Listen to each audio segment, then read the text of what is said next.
আপনারা অবগত আছেন ভারতের কেন্দ্রীয় সরকার ওয়াকফ বিল এই আইনের বিরুদ্ধে আমরা প্রতিবাদে যে আইন পাশ করেছে সেই ধিক্কার জানাই সেই আইনের। তো আমাদের আজকে সাংবাদিক সম্মেলন আপনাদেরকে ডাকা। এই সাংবাদিক সম্মেলনে আমরা দুটি সংগঠন জড়িত হয়েছি, ইনসাফ পরিষদ সামাজিক সংস্থা এবং কৈলাসহর মুসলিম যুব সংগঠনের উদ্যোগে আমাদের আজকের সাংবাদিক সম্মেলন। এই সাংবাদিক সম্মেলনে আমাদের সামনে উপস্থিত আছেন আমাদের ইনসাফ পরিষদের সভাপতি মৌলানা কাউসার হোসেন সাহেব, উপস্থিত আছেন ইনসাফ পরিষদের সম্পাদক আমাদের জাকির ভাই এবং যুব মুসলিম যে কৈলাসহর সংগঠন সেই সংগঠনের অন্যান্য কর্মীরা আছেন। যাই হোক, সংক্ষিপ্ত আকারে বলে দিচ্ছি আপনাদেরকে। আগামী 15 এপ্রিল 2025 ইং রোজ মঙ্গলবার সন্ধ্যায় আমরা বাবুর বাজারে জমায়েত হব। সেখান থেকে মিছিল করে আমরা টিলাবাজার ফাজিল মাদ্রাসার মাঠে এসে আমরা উপস্থিত হব। সেখানে আমরা বিশাল একটি সমাবেশ করব। সেই সমাবেশে আমাদের আগরতলা থেকে অতিথিরাও থাকবেন এবং রাজ্যের এবং বিভিন্ন এলাকার মানুষ থাকবেন। আমি সকল কৈলাসহরবাসীকে আহ্বান করছি, দল মত নির্বিশেষে ঐক্যবদ্ধভাবে আমাদের সেটা ন্যায্য দাবি এবং মৌলিক দাবি আমাদের অধিকার ফিরিয়ে আনার লক্ষ্যে আমরা আগামী 15 এপ্রিল 2025 ইং রোজ মঙ্গলবার মাগরিবের নামাজ বাবুর বাজার এসে পড়বেন। সেখানে সবাই উপস্থিত থাকবেন ইনশাআল্লাহ। শুধুমাত্র সাম্প্রদায়িক মনোভাবাপন্ন হওয়ার কারণেই মুসলিমদের অর্থনৈতিকভাবে দুর্বল করার নিমিত্তে এই আইন প্রণয়ন করেছে। গতকাল আমরা জানি পার্লামেন্টে পাস করা হয়েছে। এর আগে বিভিন্ন ধরনের বেলকিবাজি করা হয়েছে, বিভিন্ন কমিটির কাছে পৌঁছানো হয়েছে।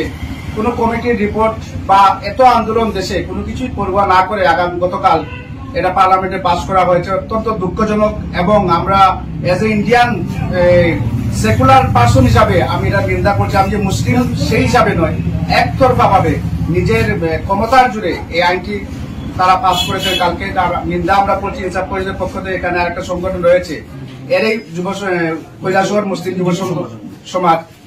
যাই হোক, আমরা এই আইনের বিরুদ্ধে একটু আগে এখানে কংগ্রেস পার্টি থেকে বিক্ষোভ সমাবেশ করা হয়েছে। গতকাল পার্লামেন্টে বিরোধী দলের অনেক এমপিরা বিরোধিতা করেছেন। আমরা কৃতজ্ঞ তাদের কাছে এবং তাদের প্রতি আমরা ঋণী, তাদেরকে আমরা ধন্যবাদ জানাচ্ছি।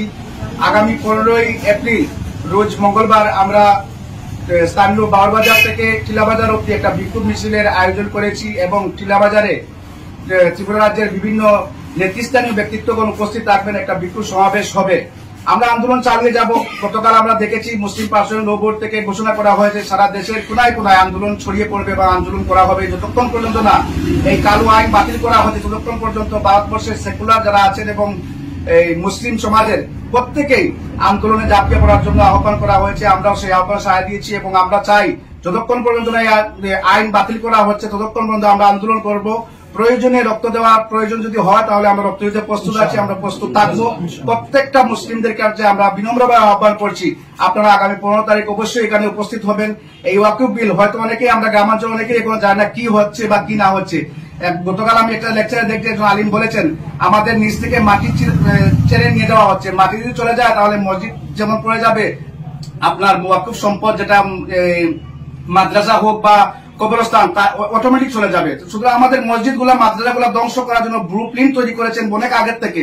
আমরা চাই 2013 সনে তৎকালীন সরকার যে আইন একটা প্রণয়ন করেছে সেই আইন অনুযায়ী ওয়াকফ সম্পত্তি বলবৎ থাকুক এবং মুসলিমদের প্রপার্টি যেগুলো আমাদের পূর্বপুরুষদের দেওয়া সম্পদ, জমানো সম্পদ, সেই সম্পদ যাতে কোনো অবস্থা আমাদের কাছে কেড়ে নেওয়া না হয়। যদি নেওয়া হয় তাহলে আমরা বৃহত্তর আন্দোলন নেমেছি, আন্দোলন করবো যতক্ষণ পর্যন্ত এই আইন বাতিল না হচ্ছে। প্রত্যেক কৈলাসহরের আপামর জনসাধারণের কাছে আমাদের বিনম্র আহ্বান, আপনারা অবশ্যই আগামী 15 তারিখ আমাদের এই বিক্ষোভ সমাবেশে সামিল হবেন।